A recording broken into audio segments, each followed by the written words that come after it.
as I said, when you delve into things which push you beyond your normal conceptual attitudes, this organizes more neuronal links between both hemispheres of the brain, and that helps to bring you into a single-minded focus. It's the same also when you have no mind at all, when you rest in that central space which is where your consciousness arises. From here, 2 finger widths from the sternum, this is the arising of consciousness. And if you can fix your consciousness in this place, then all that happens automatically, of bringing the whole being into tune and stopping the Wimbledon that goes on between left and right hemispheres and phases you out into the universe, just as you did when you were about 2 or 3 years old, when you were in that godlike space without realizing that you were in that space. But that space has never left you. You are always in that space, but you've covered it by the thinking and this game playing between one hemisphere and the other. So it's a matter of resting in that true heart center, and then you won't have to bother about left and right brain operation. You are being operated by the omnipresence. And that is the whole work of why we are here, to allow that to operate through us. Let the omnipresence work take away my concept of mind itself, because mind has no existence of its own. There is not a mind. Mind does not exist. There are mental functionings, yes, there are memory and all this kind of thing, but that is not a mind. That is thought flow and thought reservoir. But mind is a temporary function. People think that when sages say, have no mind, they think that you will become a cabbage. But then you have universal mind. When my concept of my mind has evaporated, then that consciousness which is opening flowers, which is teaching the spiders how to make webs. They don't go to spider night school and learn how to make a web. The birds don't say, Dad, Dad, how do I make a nest? No, this is the prana, the universal conscious energy working through every creature that makes it do automatically what it needs to do. We put mind in the way, putting ourselves outside of nature. We're the only creature that puts ourselves outside of nature when we are in nature like everything else, and we are not allowing ourselves to be unfolded. We think we have to do it all ourselves and do it with what we imagine is mind. But there is no such thing as mind. There is only a garrulous thought flow which disappears and comes back and vanishes in sleep. Where does it go? If mind was a thing, then it would be impossible to extinguish. It would be going on the whole of the night and day. But it comes and it goes. And if you pay attention to mind, or what you call mind, then it vanishes. There's nothing there at all. That attention is the most important thing. We are not mind. We are subject to thoughts from wherever they are driving us crazy. Only because we believe in them and we buy into them and we grab hold of them. We're not obliged to do that.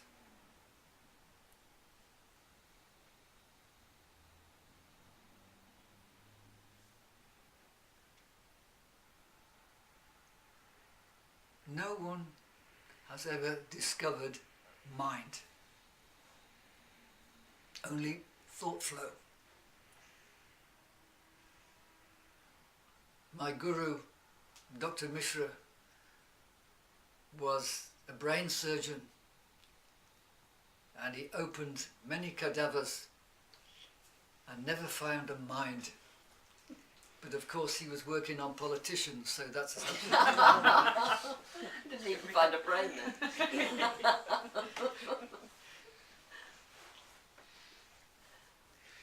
But everything operates automatically once we phase out our own so-called thinking processes. Everything works as it should. It automatically operates. It works much better, I notice. Yes. But how do you do that? I've been trying I'm 70 next month and I'm still trying. I can't shut it up. I think I've shut it up sometimes. You meditate, you get in a good state, and then something happens where you find yourself, and then it all starts again. And it's like as if you never succeeded in the first place. You're back to square one. With its jabba, jabba, jabba, jabba, jabba, jabba, jabba, jabba. Yes. This starts when the internal dialogue begins. Now, a child up to the age of 3 or 2.5 does not have an internal dialogue because the two halves of the brain are not fully operational. It is only around the age of 3 that both hemispheres start talking to each other, and then this internal dialogue starts and the rabbiting goes on. Otherwise it is just observing the universe with amazement, and we would observe the universe with amazement even now if we had phased out this rabbiting that we call mind. That's not the real nature. There is no mind. There is thought flow which comes and goes. And the way, as I just said, to observe that until it quietens down. When you really try to get what you call mind to operate, it won't. If you say, right now, mind, tell me something. Nothing. Zilch. Nada.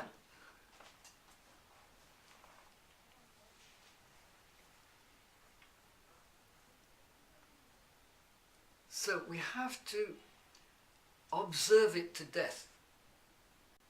Stand back and watch the operation of thoughts. If you don't buy into a thought, it has no purchase on your consciousness.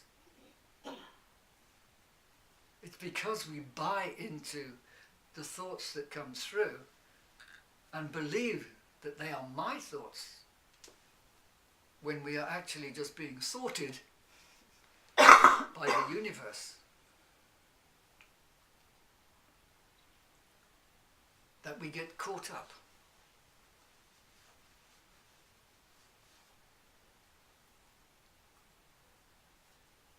Give the thoughts no credibility, and they become thinner and thinner and more ghost-like until they vaporize, they disappear.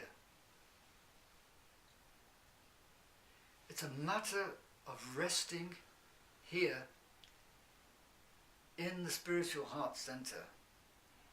The Bible said the fool's heart is on the left, the wise man's heart is on the right. They knew about the spiritual heart center. And if we remain here, not here, we move differently, we talk differently, we talk directly through this place, from the spiritual heart instead of from the head. Where is that place again? You said 2 fingers away from... Yes. Look, if I shout, "Hey you!" where are you going to point? Here? Not me. I'm up in my head. Yeah. No. You point. You say, "Who, me?" Yeah. And you press exactly the spot where you intuitively know that the centre of your being is. And this is where consciousness arises first thing in the morning. If you can catch it before it jumps up into your head and fix your consciousness in this place, get out of bed from here, walk from here, clean your teeth from here, do everything from here, then you'll find a difference happens in your daily experience. When you relate to people, you're relating from here, not from the top of your head, like most people are. Talking from ego to ego, at each other, and not to each other.